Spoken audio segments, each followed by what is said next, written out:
아멘. 오후 시간에도 하나님의 귀하신 은혜가 여러분 모두의 삶에 충만하게 임하시기를 주님의 이름으로 간절히 소망합니다. 아멘. 맨날 이 시간에는 지하 어두운 곳에 예배 드리다가 밝은 곳에 나와서 예배 드리니까요 또 새로운 것 같습니다.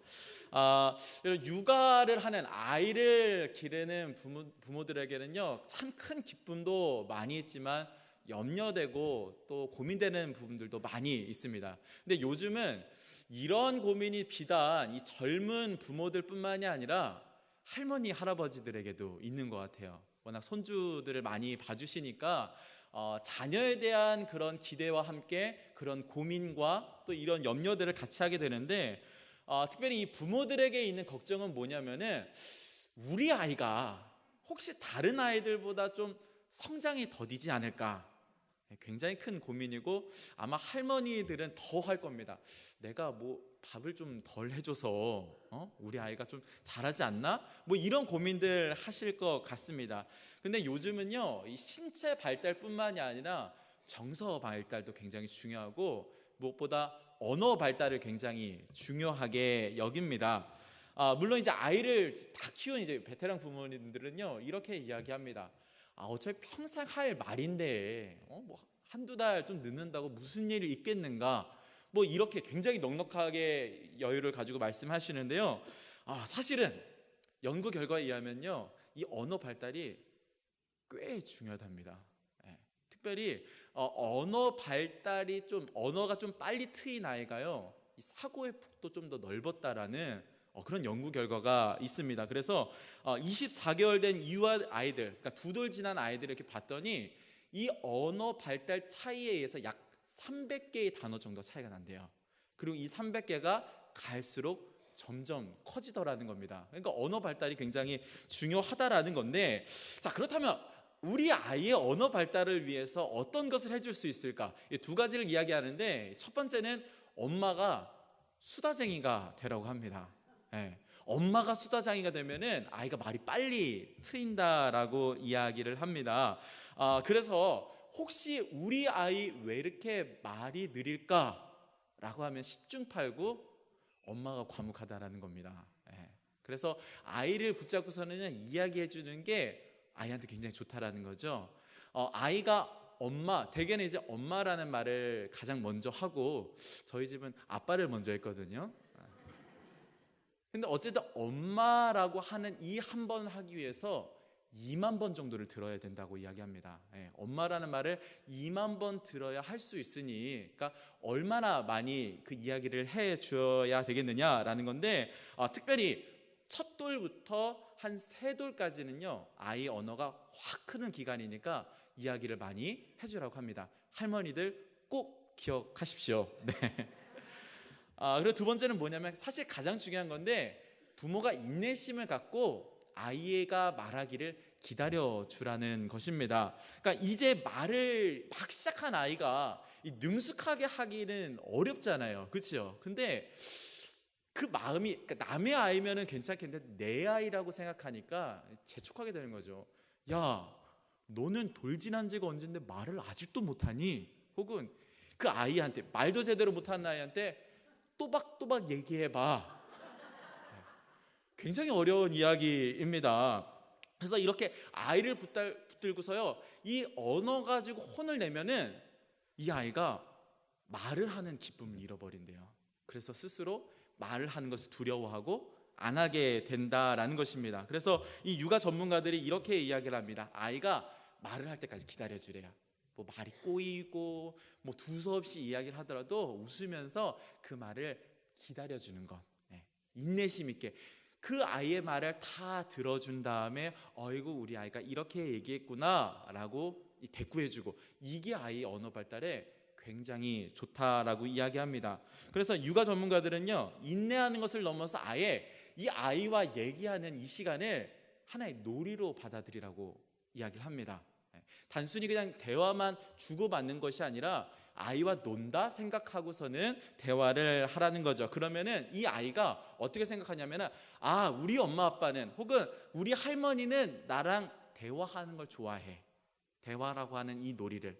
그래서 이 언어를 친숙하게 생각을 하고 그러다 보면은 언어가 능숙하게 된다라고 이야기를 합니다. 자, 여기까지는요 언어 전문가의 이야기고요. 현실적으로 한번 들어봤을 때 저도 이제 부모니까 말도 안 된다는 생각을 했습니다. 아이와 대화를 사실요 우리 죄성이라는 게 머리로는 알아요. 이 아이가 언어가 익숙하지 않고 그러니까 이야기하는 것을 기다려줘야 된다. 머리는 아는데 우리 죄성이 그걸 못 기다려준다라는 거죠. 근데 사실 아이와의 대화뿐만이 아닙니다. 우리 참 못 기다려줍니다. 그렇지 않습니까? 저희 이 교회 내려가면 이제 사거리, 그 사거리에 차들이 막 엉켜있는 모습들을 보는데 기본적으로 다들 여기 보니까 이 교차로에 진입하는 차들은 깜빡이를 안 켜요. 일단 머리부터 들이밀고 그럼 막 엉키는. 근데 사실 이게 우리가 가지고 있는 죄성 중에 하나라는 거죠. 기다리지 못하는 마음. 근데 이렇게 기다리지 못하는 미성숙한 우리를 향해서 오늘 하나님께서요 이런 말씀을 주셨습니다. 오늘 본문 5장 8절 말씀, 8절 말씀을 함께 읽겠습니다. 8절 말씀 시작. 우리가 아직 죄인 되었을 때 그리스도께서 우리를 위하여 죽으심으로 하나님께서 우리에 대한 자기의 사랑을 확증하셨느니라. 아멘. 여러분 너무 귀한 말씀이지요. 우리는 지금 당장 내 아이도 못 기다려주는 그렇게 미성숙한 모습인데 하나님께서는 아직 죄인 되었을 때, 그러니까 그 앞절에 보면요 똑같은 구조인데 뭐라고 얘기하냐면은 우리가 아직 연약할 때라고 말씀하십니다. 연약할 때라는 그 말이요 원어를 해석해 보면은 병들어 있을 때라고 해석을 할 수 있거든요. 그러니까 우리가 영혼의 심각한 병에 들어 있을 때 하나님께서는요 우리를 그 모습 그대로 용납해 주시고 우리에게 은혜를 베풀어 주셨다라고 말씀하시는 겁니다. 근데 그것도 하나님께서 부족하다고 생각하셨는지 우리가 읽은 이 말씀으로 다시 한번 얘기하시는 거예요. 너희가 병들었을 때 이렇게 한번 말씀하신 다음에 너희가 죄인 되었을 때 내가 이렇게 너희를 사랑했노라고 또 말씀해 주신다라는 거죠. 여러분 죄인이라는 그 말은 우리가 아는 것처럼 죄를 지은 사람, 우리는 이렇게 생각을 하는데 사실 로마서에서 말하는 죄인은 조금 다릅니다. 우리가 생각하는 죄인은 그냥 죄를 지은 사람이지만 로마서에서 죄인은 어떤 사람이냐면요 하나님을 대항하고 대적하는 사람입니다.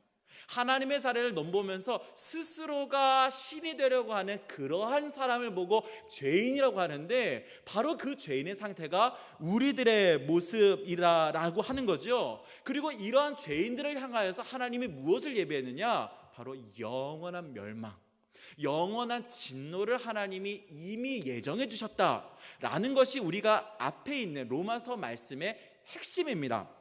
여러분 진노라고 할 때 특별히 하나님의 진노라고 할 때는 사람의 진노와는 전혀 다르다라는 거. 그러니까 우리가 진노라고 생각했을 때는 감정적인 걸 먼저 생각하잖아요. 감정적이고 일시적이어서 우리 아이들이 훨씬 일어나서 이제 뭔가를 해야 될 그 시간인데 졸고 있는 모습을 바라봤을 때 야! 하고 하는 그 진노. 우리는 일시적이고 감정적인 것을 진노라고 이야기하지만 하나님의 진노라고 하는 것은요 영속성을 가지고 있고 또한 이 진노는 공의와 정의에 기반을 두었기 때문에 감정에 의해서 이랬다 저랬다 하는 것이 아니라 늘 분명한 기준을 가지고 결정되어지는 그것이 바로 하나님의 진노다라는 것입니다. 그래서 이 하나님의 진노는요 있었다가 없었다가 이러는 게 아니다라는 거죠. 소돔과 고모라 사건을 보더라도 혹은 우리가 오전에 말씀드렸던 것처럼 노아의 홍수만 보더라도 하나님의 그 진노는 그것을 결정하였으면 반드시 시행되어지게 되는 하나님의 또 하나의 성품이 바로 진노라는 것입니다. 근데 그렇기 때문에 죄인된 우리는요 변개치 않은 그 하나님의 진노를 다 당해야 한다라는 겁니다. 마음이 변하지 않고 하나님의 공의와 정의에 기반을 두었기 때문에 우리는 이 진노를 마땅히 당해야 되고 진노의 결과인 그 멸망을, 영원한 사망을 우리가 받아들여야 한다라는 거죠. 그런데 그런 상황에 있는 우리를 향해서 하나님이 사랑을 베풀어 주셨다. 라는 것이 오늘 말씀에 정말 이해할 수 없는 신비라는 것입니다. 여러분, 이 사건이 얼마나 놀라운 사건이었던지 하나님께서 6장 8장 6절 8절 이렇게 말씀하시고 사이에 뭐라고 설명해 주셨냐면은, 야, 사람들 중에는 선인을 위해서 죽는 사람이 있고 의인을 위해서 그렇게 배려하는 사람은 있을 수도 있다. 하지만 죄인데 멸망받아 마땅한 너희들은 그럴 자격이 없는데 하나님이 이런 은혜를 베풀어 주셨다. 그 놀라운 사건을 오늘 본문 말씀이 말씀하고 계시는 것입니다. 특별히 우리 마음을 뜨겁게 하는 단어는요, 뭐 여러 가지 이 말씀 전체가 은혜가 되지만 특별히 은혜가 되는 구절은 바로 아직도, 아직이라고 하는 그 단어입니다. 이 아직이라고 하는 단어가요, 사실 그렇게 중요한 단어는 아닙니다. 오늘 본문을 이해하면서 이 아직이라고 하는 이 단어를 살짝 빼도 별 문제가 없어요. 내용을 이해하는 데 문제가 없습니다. 그런데 정말 소홀할 수 있는, 하찮아 보이는 이 아직이란 단어가 있느냐 없느냐에 따라서 우리에게 베풀어 주신 그 은혜의 크기가 어마어마하게 차이가 있다라는 것입니다. 그러니까 이런 거예요. 자, 하나님께서 의인이라고 인정하시는 그 사람이 어떠한 복을 받게 되는지 우리가 잘 알고 있습니다. 하나님 앞에 의인이라고 인정받는 사람은요, 하나님의 대적하는 자가 아니라 하나님의 친구가 됩니다. 하나님께서 예비하신 그 놀라운 상급을 받아 누리게 될 것이고, 무엇보다 하나님과 함께 다스리는 그 놀라운 복을 받게 되는 게 바로 의인이 받게 될 복이라는 거죠. 근데 문제가 뭐냐? 로마서 3장 10절에 나온 것 같이 의인은 없나니? 하나도 없다는 거예요. 의인을 위해서 하나님이 이렇게 많은 복을 준비하셨는데 정작 받을 사람이 없다 라는 것이 우리가 가진 현실이거든요. 그런데 그러한 현실 가운데 있었던 우리를 향하여서 하나님이, 그 공의롭고 정의로우신 하나님께서 그 죄의 삭스를 스스로 담당하심으로 우리를 용서하시고 우리를 의인으로 칭해 주셨다라고 오늘 말씀을 통하여서 선포하고 선언하고 계시는 줄로 믿습니다. 여러분, 아직도 죄인인데, 그러니까 우리가 신분이 변화된 사건이 일어나지 않은 여전한 죄인에 있었는데도 하나님이 사랑하셨고, 여전히 멸망당한 것이 마땅한 상태인데 그런 우리에게 은혜를 베풀어 주셨다. 그러니까 이 사실이 얼마나 감격스러웠던지 사도 바울이요, 나중에 자신의 그 제자에게 이렇게 편지를 썼습니다. 디모데전서 1장 15절 말씀, 밑보다 모든 사람이 받을 만한 이 말이여, 그리스도 예수께서 죄인을 구원하시려고 세상에 임하셨다 하였도다. 죄인 중에 내가 괴순이라. 한 사람의 이야기를 함께 좀 나눠보려고 합니다. 대학교에 갓 들어온 신학생이었습니다. 신학교에 들어온 한 학생이었는데요, 이 하나님의 강권적인 은혜로 이 생각하지 못했는데 신학교에 가게 됐습니다. 사실 여기만 들었을 때 아멘, 정말 너무 은혜롭다 이렇게 생각할 수 있지요. 근데 한 영혼이 그 20살의 그 젊은 나이에 하나님께 자신의 삶을 드리기로 결단하고 신학교에 갔다. 멋있지 않습니까? 주변 사람들은 이렇게 이야기하면서 이 청년을 칭찬했습니다. 그런데 사실 이 신학생한테는 말 못할 고민이 있었습니다. 뭐였냐면은, 내가 신학교를 더 다녀야 될까? 아니면 지금이라도 빨리 자퇴서를 내고 신학교를 그만둬야 될까? 이 고민이 있었던 겁니다. 왜 그랬냐면요, 이 신학생이 뭐 신학교 지원하고 시험 보고 이때까지는 몰랐는데 신학생이 딱 되고 신학교에 와 보니까요, 다 거룩해 보여. 나만 빼고. 다 기도도 너무 뜨겁게 하고 정말 그 삶의 은혜가 뚝뚝 떨어지는 것 같아 보여. 나만 빼고. 그러다 보니까 내가 이제 이 신학교를 졸업하면은 전도사가 되고 목사가 되어서 말씀도 전하고 뭐 신앙적으로 권면도 해야 되는데 지금 남 권면할 상태가 아닌 거죠. 자기가 봤을 때 내가 지금 권면 받아도 부족할 판인데 내가 전도사, 목사가 될 수 있을까? 이 생각에 지금이라도 깊이 발을 담그면 빼기 어려우니까 지금이라도 빨리 학교를 그만둘까 이 고민을 하고 있었습니다. 그런데 이 신학생의 담임 목사님이요, 하루는 예배 끝나고 불렀어요. 부르더니 이렇게 이야기를 하는 겁니다. 이제 신학교도 가고 했으니까 성경 읽는 거를 이제 습관을 들이는데 소리내서 성경을 읽는 습관을 들여라. 그러니까 이제 오늘부터라도 소리내서 성경을 읽어라 라고 말씀을 하셨습니다. 그러니까 20살의 젊은 신학생이 담임 목사님이 말씀하시니까 순종을 하는데 순종을 하면서도 마음이 찝찝해요. 아니 20살이 되고 또 신학교 가면서 얼마나 많이 읽었겠습니까, 성경책을. 예? 그렇게 많이 보면서 아무런 변화가 없었고 뭐 어떤 것도 느낀 적이 없었는데 소리내서 읽는다. 더군다나 내가 성경책을 소리내서 읽고 있는데 누가 이걸 본다면은 너무 부끄러울 것 같아. 그런 고민을 했습니다. 근데 어쨌든 목사님 말씀하셨으니까 이제 성경 읽기 시작하는데 어디부터 읽을까 하다가 그래도 제일 유명한 것부터 시작을 해야겠다. 로마서 말씀을 택했습니다. 1장, 2장 읽는데요, 성경을 소리내서 읽는데 아무런 변화가 나타나지 않는 거예요. 아무런 변화도 나타나지 않을 뿐더러 아시잖아요. 로마서 1장, 2장이 어떤 내용인지 아시죠? 죄인이고 죄인이고 죄인이다. 기분이 나쁜 거예요. 아니 죄인인 거 누가 몰라. 근데 계속해서 절마다 이래서 죄인이고 저래서 죄인이고 너 죄인이야. 심지어 너 하나님 잘 믿는다고 생각하지? 너 죄인이야. 막 이러니까 기분이 묘하게 나쁜 겁니다. 그래서 말까? 일단 말까? 막 이 고민을 하고 있었는데 3장에 들어서게 됐고요. 3장에 와서도 그 찝찝한 기분이 계속되고 있었는데 3장 21절에 딱 도달하게 된 겁니다. 그 전까지 죄인이야 죄인이야 얘기를 하고 있었는데 21장에서 그런데 하나님의 의가 나타났다라고 하는 그 말씀이 딱 보는 순간에 뭔가 마음의 변화가 생기기 시작한 겁니다. 우리가 아는 그 존 웨슬리의 그런 성령이 막 뜨거워지는 역사까지는 아닌데 그래도 일단 찝찝한 마음은 없어요. 죄인이라고 안 하니까. 그러니까 말씀을 이제 계속해서 읽기 시작을 했습니다. 3장 그리고 4장 5장에 와서요, 우리가 함께 읽은 이 말씀이 딱 왔는데 5장 8절에 우리가 아직 죄인 되었을 때 그리스도께서 우리를 위하여 죽으심으로 하나님께서 그 자기의 사랑을 확증하셨다라는 그 말씀을 딱 보는 순간에요, 눈물이 쫙 흐르기 시작하는 거예요.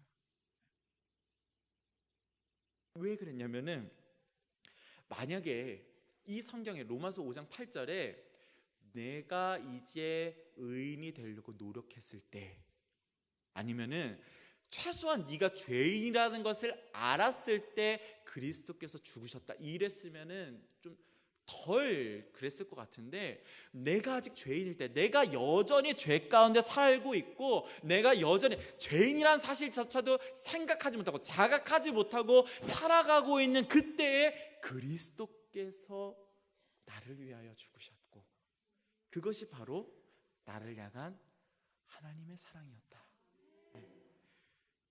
이 말씀을 받는 순간에요, 이 신학생이 그 자리에 엎드려서 대성통곡을 하면서 지금까지 자기가 신학교를 다녀야 되냐 말아야 되냐 뭐 이런 건 상관없고 자기가 죄인인데 이런 사역을 감당할 수 있을까 모든 것 다 내려놓고요, 그냥 그 사랑 앞에 감격하며 그날은 계속해서 통곡할 수밖에 없었다라고 이야기를 합니다. 자, 이 신학생 신학교를 다녀도 될까요? 아니면 그만둬야 될까요? 다녀야 될 것 같죠? 다녔을까요? 안 다녔을까요? 다녔습니다. 공부 열심히 했고요, 나중에 사역도 열심히 해서요, 목사님이 되었고 오늘 이곳에서 말씀을 함께 나누고 있는 줄로 믿습니다. 네. 아직 죄인 되었을 때 받은 은혜, 죄라는 것도 자각하지 못했을 때 이미 베풀어 주신 그 은혜가 우리를 이렇게 변화시키는 줄로 믿습니다. 아직 죄인 되었을 때 그리스도께서 우리를 위해 십자가를 감당하셨고 그 십자가와 위에서 모든 죄짐을 감당하여 주심으로 그 하나님의 사랑을 나타내 주심, 오늘 이 사실이 여러분 마음 가운데 깊숙이 새겨지기를 간절히 소망합니다. 여러분, 이 사실이 마음에 새겨지면요, 이 사람은 그 사랑으로 인해서 하나님과 화평을 누리게 되고, 어떠한 고난이 와도 고난을 고난으로 보는 것이 아니라 고난을 하나님의 축복으로 받아들이게 되는데, 고난이 인내를, 인내가 연단을, 연단이 소망을 이루는 줄 알고 그 고난 가운데 즐거워하고 기뻐하게 하는 줄로 믿습니다. 여러분, 그러나 잊지 말아야 할 것은 무엇이냐? 우리가 그 사랑을 받은 그때도, 어쩌면 지금 이 순간에도 우리는 여전히 죄인이라는 것입니다.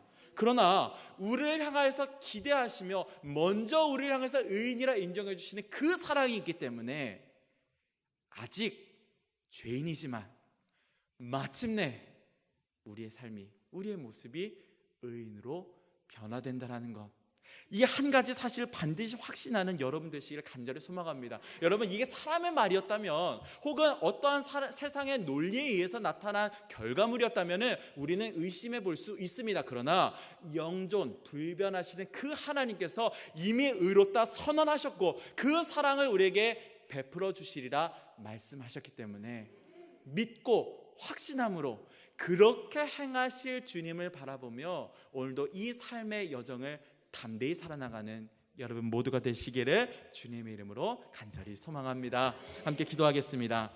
살아계신 하나님, 감사합니다. 여전히 죄인이고 아직도 죄인인 우리들인데, 그런 우리를 위해서 그 십자가에 달려 죽으심으로 우리를 향하신 그 사랑을 나타내시고 우리의 모든 죄의 결과, 죄의 문제를 해결하여 주신 주님께 감사와 찬송과 영광을 올려드립니다. 아직도 여전히 죄 가운데 거하는 우리를 기다려주시며 우리에게 사랑 베풀어 주시는 그 주님만 바라보며 감사함으로 오늘도 내 삶을 변화시켜 주시를 그 주님의 은혜를 기대하는 우리 모두의 삶이 될 수 있도록, 그래서 어떠한 상황에 있든지 어떠한 환경에 있든지 여전히 기뻐하고 즐거워하며 하나님과 화평 누리는 우리 모두의 삶이 될 수 있도록 도와주시옵소서. 우리 구주 예수 그리스도의 이름으로 기도드렸습니다. 아멘.